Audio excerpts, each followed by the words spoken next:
Okay, everyone, just continuing on with that video. I got the slides here and Matlab over on this side. We got two vectors here, and say we wanted to add them together. This is how the sum of a matrix works. If you had A, which has 1, 0, 3, and B, negative 1, 4, and 2, you can add each of those elements one by one and get the C matrix. The corresponding elements are added. So you have to add vectors that are the same length. You can add vectors that are of different dimensions, so the matrix dimensions have to agree. And you can see for yourself in the Matlab what would happen if they don't. So let me just put those values in here. A equals 1, 0, 3. B equals negative 1, 4, and 2. And C equals A plus B should give me that same thing. So now if I type in a different way to sum here is to say D is equal to A plus 4. So now it takes the A matrix here and adds 4 to each element. So you can add some constant, say 4, to each of the elements of a matrix. So now if I wanted to multiply, there's actually a couple different ways to multiply using this star command. You could make a new matrix here, A equals 1, 1, 2, 3, 4, 5. And then you can make a new variable which is, say, A times 2. You'll take every element of that matrix and multiply it by 2. We could have also done 2 times A and gotten the same result. Alternatively, if you use the dot star command shown here, you can do an element by element multiplication like we were doing in addition. So you can say A equals 1, 2, 3, B equals 0, 2, 6. And now if we go A dot times B, we see that we multiply 0 times 1, we multiply 2 times 2, and multiply 6 times 3 to get this new matrix, 0, 4, and 18. And we could also have thought about what order we do those operations in and see that you get the same result. Finally, the third thing that you can do is actual matrix multiplication, which you might remember from math class, which multiplies two whole matrices together, in this case maybe vectors. To multiply A times B, A needs to have the same number of columns as B has rows. So say we could make a new matrix here, A that's 1, 2, 3. And then we could say that C is A times A. But the inner matrix dimensions don't agree, the columns of the first one and the rows of the second. So maybe we could say B is A transpose, use that little quote mark. And then we can see that that makes A a row and B a column. Now we can say D equals A times B. And what we get is classic matrix multiplication, where you multiply each of the elements together and then sum them up. 1 times 1 is 1, plus 2 times 2 is 4, plus 3 times 3 is 9, 9, 10, 11, 12, 13, and 14 is this new value D. Could we have switched these operations around? Yes, we can, and again, this is the other form of matrix multiplication, where in this case you multiply everything out by everything else. You can also subtract and divide. You can divide both each element by each other element or a matrix division, but we're not going to talk about that today because it becomes very difficult. And you can even do exponential, so 2 to the power of 10 or 2 to the power of 5. Or these are all powers of 2, something else that you often learn in introductory computer science. because they reflect how many values can be represented by binary. Next, we're going to get into a script file here. So we're going to make our first script. A script file are these ones called .m. They're a collection of orderly commands, instructions that happen line by line that are written in a particular language. So we're going to say edit moo.m. And it's going to ask us if we want to create this variable, this new script moo.m. We're going to say yes.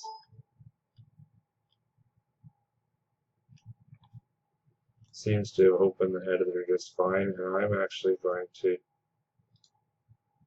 dock my editor right here so I can see everything all on one screen. And see how it's made a file here in my current folder called moo.m. Now I can edit this script. You can see here now I'm saving it. I've saved it in my directory. So let's write the following sequence of commands. String equals, this is my first program.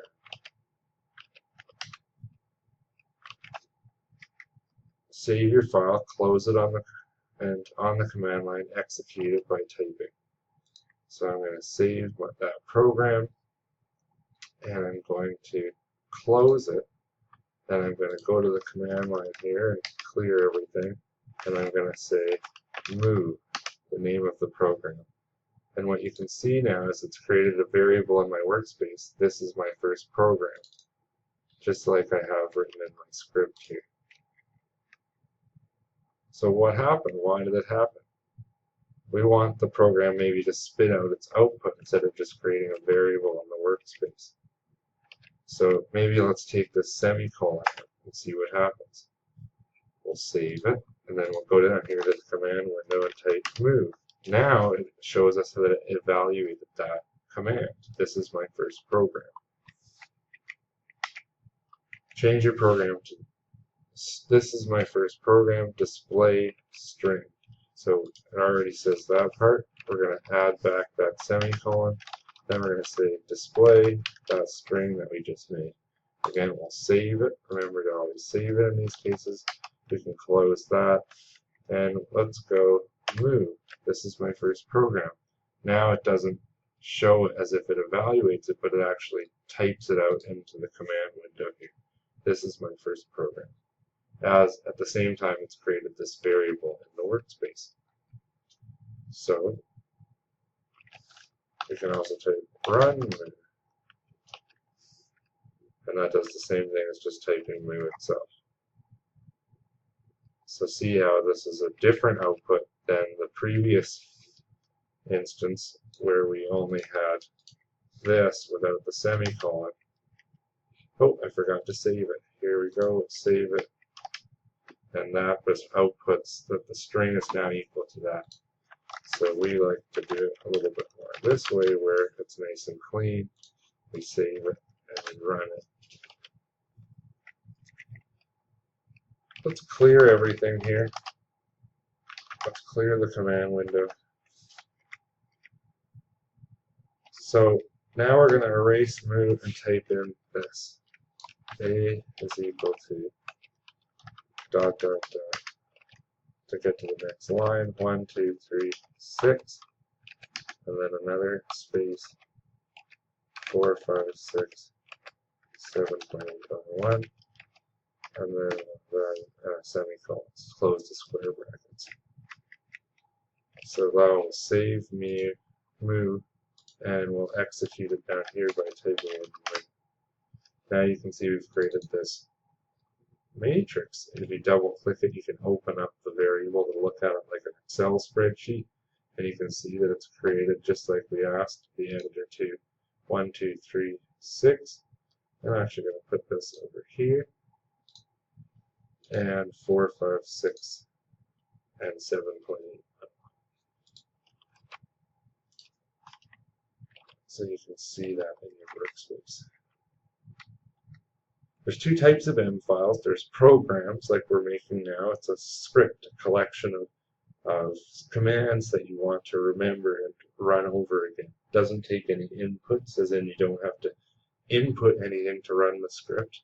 and it doesn't make any outputs generally, it doesn't create new variables as an output, and it just leaves variables in the workspace, and you can print them along the way into the command window. A function is something we'll learn about in the coming weeks, which is a little more complex, but is the foundation of computer science. A function takes input that you give it a variable, say, what is your name, you ask as the start of the function. So you input your name to the function, and it might do something with it. It also creates output. Maybe it outputs a scrambled version of your name. The variables are internal inside that function and don't end up in the workspace. Just the inputs that you give it in the workspace and the outputs that it takes back to your workspace are what you see of the function. So now we're going to work on creating a couple other scripts. So first we're going to write a program that creates a variable named u that has 10 rows and 1 column using the function zeros.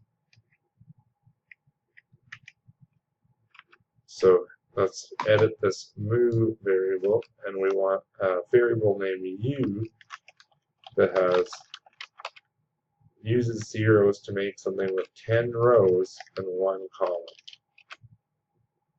using the function zeros. So let's try that. We'll save it and we'll run move. And now when we close this and look at our workspace, it's created this variable u that has 10 rows and 1 column. Add code that creates a variable v that has all the elements from 1 to 10, where we make an increment. So let's add another line here. V equals 1 by 1 to 10.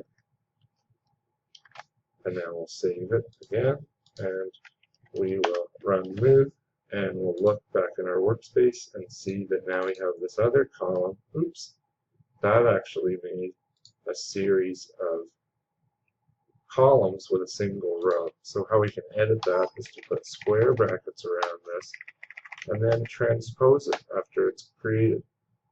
So now if we run move, we can get an updated v here that's a bunch of rows with a single column. So, and you can see here we have these different workspace variables that we can look at here.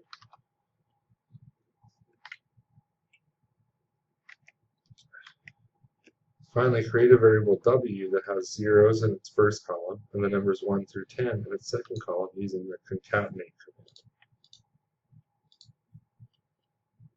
And I've already actually thought ahead and used that transpose function to turn my element v into a series of rows instead of columns. So let's make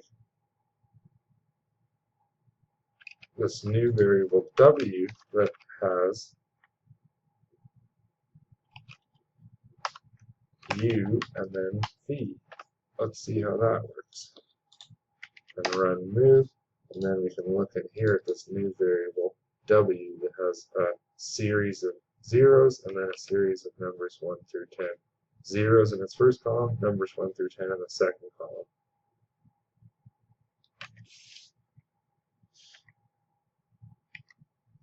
So you can see how that transpose turns a row into a column. Next, we're going to start with flow control, and I'll create a new video to begin with this flow control because it's a new topic, and this one's about to be 15 minutes long. So tune into part 3 where we talk about for statements, if statements, else, and while.